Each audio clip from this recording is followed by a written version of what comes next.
You are listening to 600 Saga. Today's feature is AdPerson by Damien Krsteski. Roland wakes into a world that is an eager customer. He savors his oatmeal with honey, he brushes his teeth, he puts on his clothes and greets the neighbors on his way out of the building. And he stands at the bus stop and stands in the bus and reads his instructions from Corton Visti ink and occasionally checks his wristwatch, treating it all as a performance. Every sidelong glance, shuffle of the feet, every sigh and breath. At work he goes through the motions, one mundane task after another, while the meticulous planning of tonight's job unfolds in the back of his mind. He makes use of the lunch break to go to the gym. Beside him, women and men on treadmills, some of whom are AdPersons too, hiding in plain sight among casuals, among also-rans. It's the determination, that sorry and I that's the giveaway. They don't acknowledge each other. No use befriending another hyena when you're bound to come head-to-head for the same carcass. Come dinner time, he waits at the restaurant, bottle of sparkling wine in an ice bucket for company.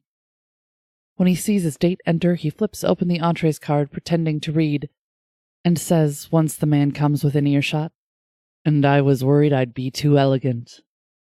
"This seersucker," says his date, dusting off a shoulder, "doesn't even make my top 10, Big R." They laugh and embrace. They chat animatedly while the waiter pops the wine open, pours it into flute glasses that chime with touch. They toast the good fate that's brought them together. Roland controls the flow of the conversation. He places his hand on the other man's hand as they're brought the croque-monsieurs. He caresses his palm, asking only briefly, as if unintentionally, about the man's mother. Then he looks him in the eye, radiating warmth, and apologizes for bringing her up. He's just concerned, that's all.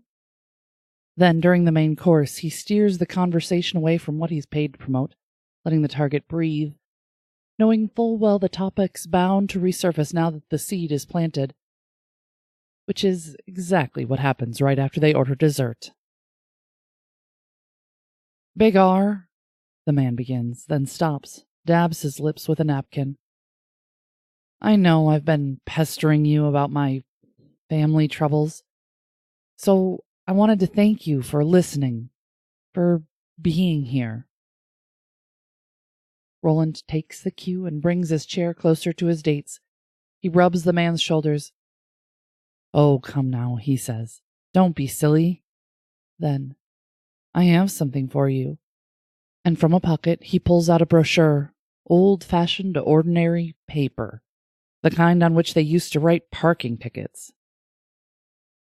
"You'd rather I don't worry and meddle, but I couldn't stay on the side seeing you like this." He places the brochure before the target. "A colleague recommended this."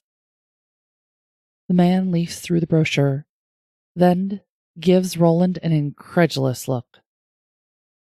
"Best care facility in the region," Roland adds by way of explanation. "We've tried them all." He throws the brochure on the table as if dealing a card. "It's hope wasted." "Not this," Roland says. "They administer drugs currently in the final phases of clinical trials, but yet to be approved by the EMA. So they overpromise? Prey on the vulnerable? What have you got to lose?" The waiter brings crystal goblets of ice cream, giving Roland a moment of respite to regain his composure. This is proving more delicate than he had expected. His date eats dessert quickly, whole scoops at a time. "What's wrong?"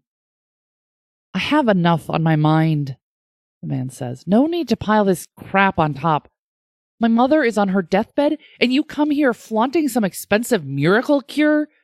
He sets the spoon beside the goblet, as if to prevent himself from throwing it against the wall. "Whose heart do you think will be broken when this turns out to be yet another scam? That is what I have to lose." Roland panics. The target is slipping, so Roland acts quickly. He wraps his arms around the man and starts to cry. "I never," he says, sobbing, wanted to hurt anybody. I wanted to help your poor mother and you. His target sits stiffly, then softens, then pats Roland's arm and finally hugs him back. I know, he sighs. You meant well.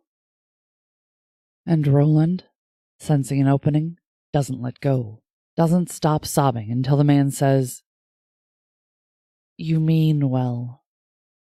And then, I promise I'll consider it. Which is all he needs to hear.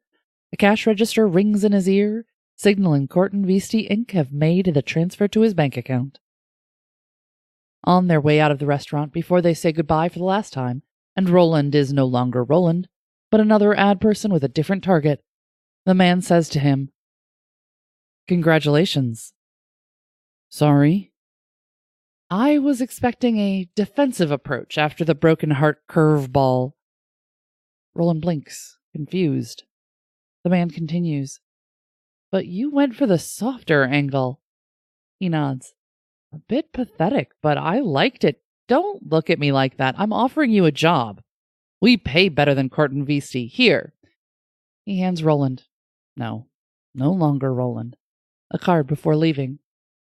The AdPerson flips the laminated card over. We become the change we want to sell. It reads, Better People Advertising Services.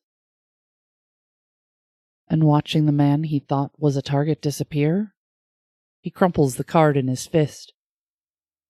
Halfway home, he realizes he's still holding on to it, so he slips it in his pocket.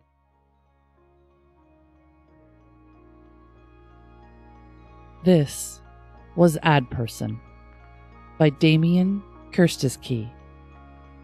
Damien writes fiction and develops software, and some of his stories have appeared in Beneath Ceaseless Skies, Metaphorosis, Future Fire, and others. Originally from the Balkans, he now lives and works in Germany. His online home is monochromewish.blogspot.com, and he tweets at monochromewish. Check our show notes for links. Music is provided by Mads. Learn more about 600 Second Saga, our authors, how to submit your flash fiction, and how to support the podcast in the show notes. This has been Mariah Avix and 600 Second Saga.